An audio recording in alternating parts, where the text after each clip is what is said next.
O ministro Alexandre de Moraes, do Supremo Tribunal Federal, votou nesta sexta-feira para condenar a 17 anos de prisão a dona de casa Fátima Jacinto, de Tubarão, em Santa Catarina, em razão do 8 de janeiro. Em vídeos anexados ao processo, a mulher de 67 anos aparece dizendo que defecou no banheiro do ministro e queria quebrar tudo. Bom, Cauti, o ministro Alexandre de Moraes votou, então, pela condenação da Fátima de Tubarão a 15 anos de prisão e o ministro Flávio Dino acompanhou o relator também para condenar aí a prisão da Fátima. A gente está vendo imagens aí da Fátima de Tubarão, Fátima Jacinto. Pois é, Paula, a gente nunca deve parar de lembrar que esse processo é um processo ilegal, que o Supremo Tribunal Federal está se comportando como um tribunal de exceção.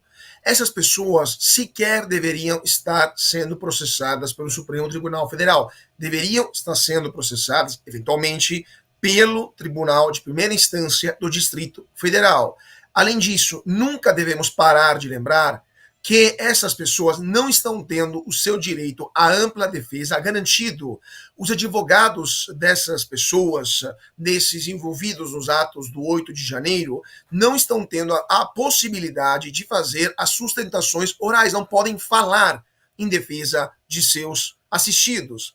Não há provas que demonstrem que essas pessoas estavam lá dentro dos prédios, não há vídeos, porque o Flávio Dino simplesmente destruiu os vídeos das mais de 200 câmeras que haviam no local, somente 5 câmeras foram mostradas. Muitas dessas pessoas, sequer as células dos telefones celulares demonstraram que estavam dentro dos prédios, no caso, no dia 8 de janeiro. Essas pessoas foram presas de forma sumária, inclusive estão sendo condenadas, muitas delas, em lotes, como bichos, como animais, de forma sumária. De novo, sem ter nenhuma garantia constitucional de ampla defesa, não podem fazer recursos, porque o recurso é o próprio Supremo, ou seja, é o próprio tribunal que vai julgar os recursos, o tribunal que é vítima, acusação, e vai também julgar esses casos, além de ser recurso. Ou seja, está tudo errado. Isso é um conjunto de absurdos. De novo, ninguém aqui está defendendo que quem destruiu bens públicos, quem deturpou patrimônio público, simplesmente seja impune, não aconteça nada com eles. Mas também é necessário garantir que nesse país ainda existe uma lei, ainda existe uma mínima legitimidade, e existe um código de processo penal que deve ser respeitado, também nesse caso. Além do mais, são penas claramente desproporcionais. Essa senhora, caso ela de fato entre na prisão para cumprir toda a sua pena, que imagino seja em regime fechado, considerado a elevadíssima periculosidade da Fátima de Tubarão. Fátima de Tubarão.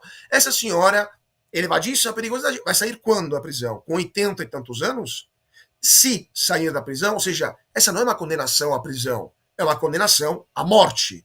E a pergunta é, quando temos casos de traficantes, de assaltantes, de pessoas que cometem até violências sexuais, a prisão é dessa proporção, é desse tamanho? Ou simplesmente, muitas vezes, eles são liberados, respondem em liberdade, ou também eles recebem, depois de 2, 3 anos, tanto daqueles benefícios que conseguem basicamente continuar a sua pena em casa e muitas vezes voltam a delinquir, porque aqueles sim são delinquentes de verdade, e não como muitos daqueles que foram presos no 8 de janeiro. Então, assim, essas perguntas que ficam quando a gente vê um caso como esse, que é uma injustiça, evidentemente, ou no mínimo é um abuso do direito, e na pior das hipóteses é a demonstração que o Brasil já está se distanciando cada vez mais a cada sentença que o STF emite de uma democracia liberal como deveria ser.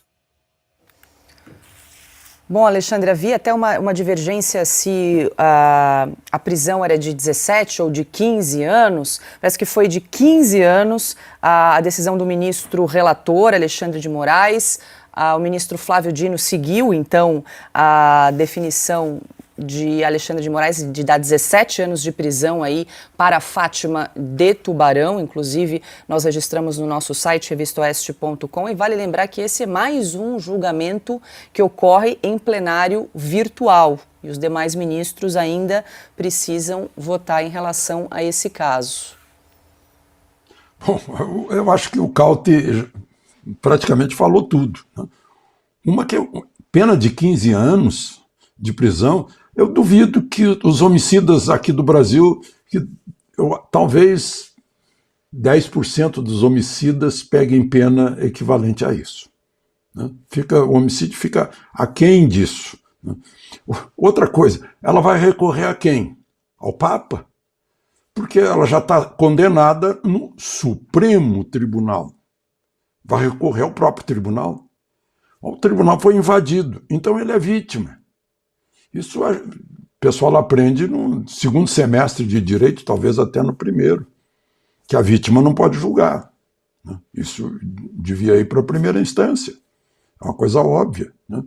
E a gente olha e vê que a dona Fátima de Tubarão não é uma conspiradora que ia tirar presidente, botar outro presidente, não, era uma manifestante que foi lá, né, entrou com todo mundo, e tanto que botou a cara dela, né, e fica parecendo uma vingança política, porque uma pena desse tamanho, meu Deus do céu, né, um caso desse, se a gente for ver o dano a patrimônio público, né, fica uma pena pequenininha. Agora, se a gente imaginar que foi uma conspiradora que atentou contra o Estado Democrático de Direito, como assim? E onde é que fica o Estado Democrático de Direito? Ela atentou e tirou o Estado Democrático de Direito, por isso que ela está sendo condenada direto no Supremo a essa pena exagerada, né? E aí isso tudo estimula um movimento pela anistia, né? Que, aliás, no governo militar teve isso, de gente que derramou sangue, dos outros que pôs bomba, que sequestrou avião, que assaltou banco. E houve anistia para que houvesse a paz, a convivência.